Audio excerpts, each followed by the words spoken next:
बोलो शीतला माता की जय। शीतला माता कहानी सुनाओ जाता है तो आप सब बहुत ध्यानपूर्वक सुनिए। एक बार शीतला माता के मन में ये विचार आए कि आज हम पृथ्वी पे भ्रमण करब और देखब कि पृथ्वी पे कितना हमार भक्त हैं। यहाँ हमार भक्त हमार पूजा पाठ कैसे करते हैं कि हमका कितना मानत है जानत है, कैसे कैसे हमार पूजा पृथ्वी पे होत है। तो यह सब देखे सुने के लिए शीतला माता पृथ्वी पे उतरी और चारों तरफ घूम घूम के देखत यहाँ कि सब अपने अपने पूजा पाठ में कामे धामे में सब बिजी बाटे। वही समय शीतला माता एक गली से गुजरत थी, तब एक औरत अपने घर के खिड़की से चावल के गरम गरम पानी अपने खिड़की से गिरावत है और शीतला माता के ऊपर जाके सारा पानी गिर जात है और शीतला माता जल जाती। जब शीतला माता जल जाती तो उनके पूरे शरीर में छाला पड़ जाता है।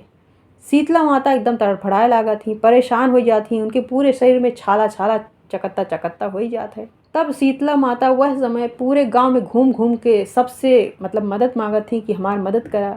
लेकिन गांव वाले सब ऐसे खड़ा हो के शीतला माता एक बुढ़िया के रूप तो धय के गई रही हैं, लेकिन वह बुढ़िया के मदद करे के लिए वह गांव में केहू ना आया, केहू औबे ना करी। सब शीतला माता ऐसे तड़फड़ात रही हैं, परेशान रही हैं, पूरे शरीर में छाला हो ही गिरा, लेकिन क्यों उनके मदद के लिए आगे ना बढ़ा। सब घिना घिना उनका भागे लाग कि इनके शरीर में छाला पड़ा हुआ, पता ना कि यहीं का कैसे कहाँ से बुढ़िया आई बा के या तरह तरह के मन अपन बनाए बनाए सब शीतला माता के पास से गुजरत हाँ भागत हाँ, लेकिन शीतला माता के छुअत ना और शीतला माता का सब घिना आता हाँ कि इतना इनके शरीर में छाला पड़ा बा। और शीतला माता खूब तड़फड़ाती हैं, खूब परेशानियाँ कि हमार केहू मदद करे, केहू उनके मदद करे के लिए आगे ना बढ़त बा। शीतला माता बहुत परेशान हो गई, बहुत दुखी हुई कि यह गांव में यह सहाय कि केहू मदद करे के लिए केहू के आगे ना बढ़ता है।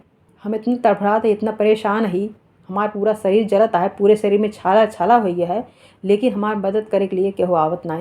तो शीतला माता का वह समय बहुत तकलीफ है और शीतला माता इसे घूम घूम के सबके परीक्षा लेती हैं देखत यहाँ। तो भाई शीतला माता तो सब अंतर्यामी रही, हो तो सब जनती यहाँ, लेकिन वह पूरे गांव के यह देखत रही हैं कि के हमरे मदद के लिए आगे बढ़त है।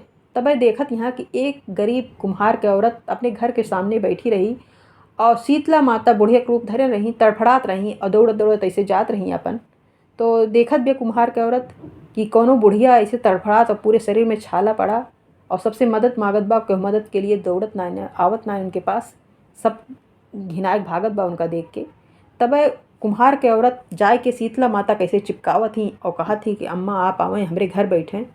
तो शीतला माता का ऐसे चिपकाए के ले के जात है कुम्हार के औरत अपने घर में बैठावत थी, अंगना में बैठाए के जाए के जौन करवा में उनके जल भरा रहा है वह लाए के सारा करवा में जल भर के रखे रहा थी हमेशा। तो वो जल भाई ठंडा रहबे करा, तो सारा जल शीतला माता के ऊपर डाल दी। जब शीतला माता के ऊपर डाल दी तो शीतला माता ठंडाई गई, उनका बहुत आराम मिला। तो वही समय शीतला माता से कहती हैं, अब उनका का पता बा कि ये कौन माता ही देवी देवता ही के ही, वो तो यह जानती हैं कि कौनो बुढ़िया बुढ़ापा ही।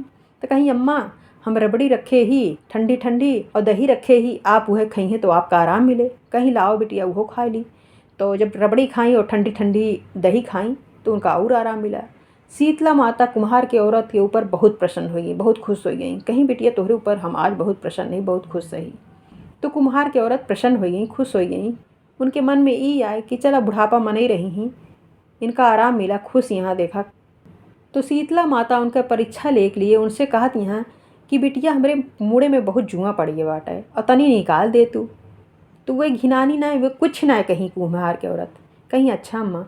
तो कुम्हार की औरत गई, जब उनके सर से जुआ निकाले लगी तो देखत यहाँ उनके तीसरी आँख ब्या, पीछे से एक आँख और बैठा है। तो वह डर के मारा भागे लगी। वह अभी सोचत यहाँ कुम्हार की औरत के या कैसे भाई, वो तो बुढ़ापा के रूप धय के गई रही हैं, तो उनका का पता बाकी के या। तो भागे लगी जब उनका देख के, कहीं बिटिया कहाँ भागत है, हमका डरा दिया का, कहीं नहीं नहीं कुछ ना, कहीं कहीं नहीं, वो हमारी तीसरी आँख याद है और तू कहें हम का डरा दिया, हम तो बहुत तो से प्रसन्न नहीं, बहुत खुश रही। तो शीतला माता अपने असली रूप में आई, जब उनका देखी कि एक देवी यही है तो कुम्हार की औरत तुरंत प्रणाम करी, कहीं माता हमारे घर में तो चारों तरफ दैत्य फैली बा, हम कौन सेवा सत्कार करी तोहार, हम तो तोहरे काबिल ना। तो शीतला माता गधा पे सवारी करी और एक हाथ में झाड़ू और एक हाथ में डलिया लेके खड़ी भई। तो इनके घर के चारों तरफ कोने कोने शीतला माता झाड़ू लगाए के डलिया में सारा दैत्य इनके घर के भर के एक तरफ फेंक दी। इनके घर के सारी दैत्यता दूर हो गए, सारी गरीबी दूर हो गए, सब इनके कष्ट दूर हो गए। तब कुम्हार की औरत देखत थी और प्रसन्न हो जाती, खुश हो जाती।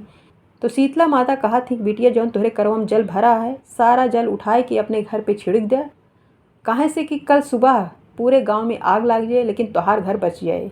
तो कुम्हार की औरत का करत थी, वह करवा का जल लई के अपने घर पे चारों तरफ छिड़क दे थी और सवेरे उठ के देखा थी कि पूरे गांव में आग लग गए लेकिन कुम्हार के घर बच गए और शीतला माता अपने स्थान पे चली गई। तो पूरे गांव में सुबह हाहाकार मच गए कि कुम्हार के घर बच गए और पूरे गांव में आग लग गए, पूरा गांव जल गए। कैसे उनके घर बच गए और पूरा गांव जल गए। तो जौन वह देश के राजा रहन हैं, वह भाई कुम्हार के औरत का बुलाएन, कहन कि कुम्हार के औरत को बुलाया जाए कि भाई ई कैसे भय कि उनके घर ना जला और पूरा गांव जल गए। तब कुम्हार के औरत सारी कहानी बतावे लगी शीतला माता के बारे में कि ऐसे ऐसे बात बेटे, केहू मदद के लिए उनके आगे ना बढ़ा, बुढ़ापा मनई पूरे शरीर में उनके छाला छाला हो गए रहन, उनके मदद के लिए हम दौड़े। तो शीतला माता हमरे भक्ति भाव से प्रसन्न भई और हमका आशीर्वाद दी, ये लिए हमारे घर द्वार बच गए और सबके घर जल गए। तो राजा पूरे गांव वाले से कहा थे कि शीतला अष्टमी के दिन अब कौनो भी घर में चूल्हा न जले, कौनो भी घर में भोजन न बने। फागुन मास के अष्टमी के दिन शीतला माता की पूजा होए, उनका ठंडा ठंडा जल और ठंडा खाना के भोग लागे और शीतला माता के पूजा होए। हर ठंडी चीज़ से शीतला माता के पूजा हुई। तो वही दिन से शीतला माता के पूजा होए लाग। कुम्हार के औरत के ऊपर, वह गांव के ऊपर शीतला माता का हमेशा आशीर्वाद बना रहन, काहे से कि शीतला माता को वह गांव देश में फिर पूजा पाठ हो लाग। शीतला माता वह गांव देश वाले से प्रसन्न हो गई, खुश हो गई। शीतला माता अपन आशीर्वाद हमेशा बनाए रही। बोलो शीतला माता की जय।